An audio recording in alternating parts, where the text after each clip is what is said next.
This lesson is all about working in multi-users environment in Tosca.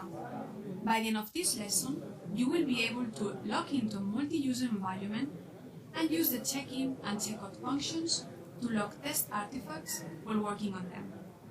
We will first see what a multi-user environment is, why it is relevant for a team of testers, where you can create a connection to existing multi-user environment, and finally, how it allows multiple users to work in the same repository. So, let's dive right into it. A multi-user environment, also called common repository, is used when several people need access to the same repository. Having a multi-user environment is a great advantage for any testing project.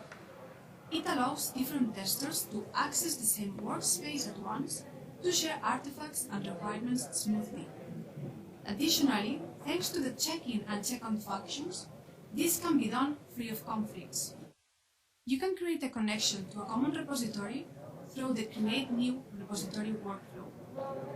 Once a connection is made, you can access this repository just like any other repository in your machine.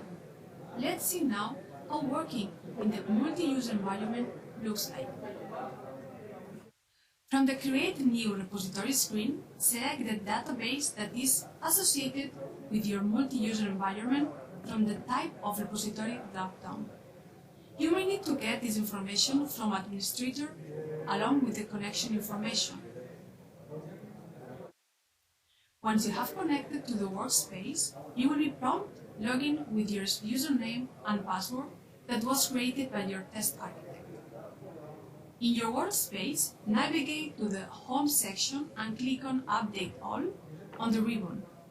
This will refresh your workspace and will reflect all the information entered in the common repository since your last update.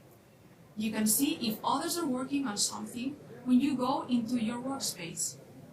For example, here, in the Modules section, you will see a red icon, which means that someone has checked out this object and is working on it.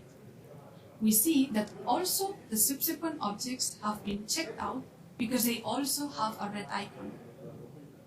When something has been checked out, the red icon indicates that you will not be able to do any changes or add any new modules to any folders while they have this icon. The object is, in other words, locked. However, even when an object is checked out, you can still use it. You can, for example, drag and drop the checkout modules to your test cases or run test cases in the Scratch panel.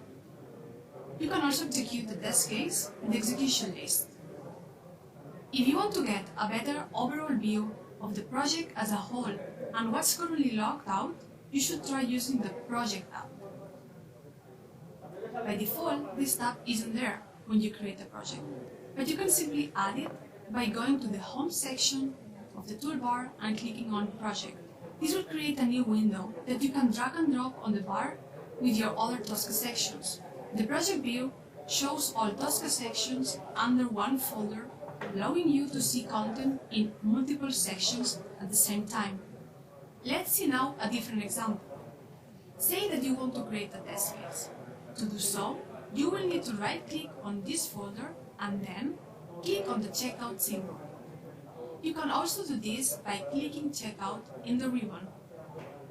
Now, a green icon will appear, meaning that you have checked that object out and you can now make changes to the object.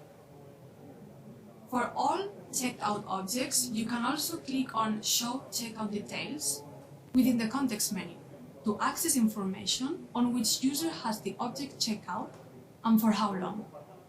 This means that while you are working on this object, the rest of the users won't be able to change in this object.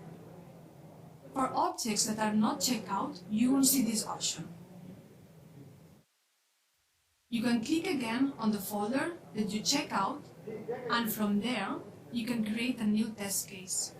This new test case has a white icon next to it.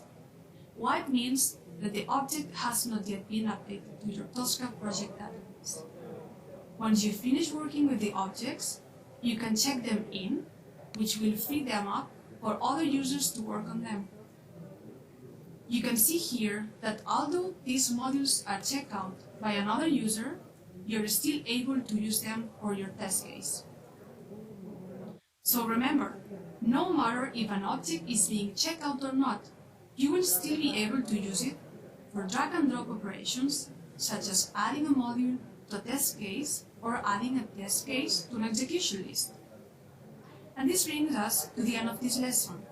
Now you're able to log into a multi-user environment and use the check-in and check-out functions to log test artifacts while working on them.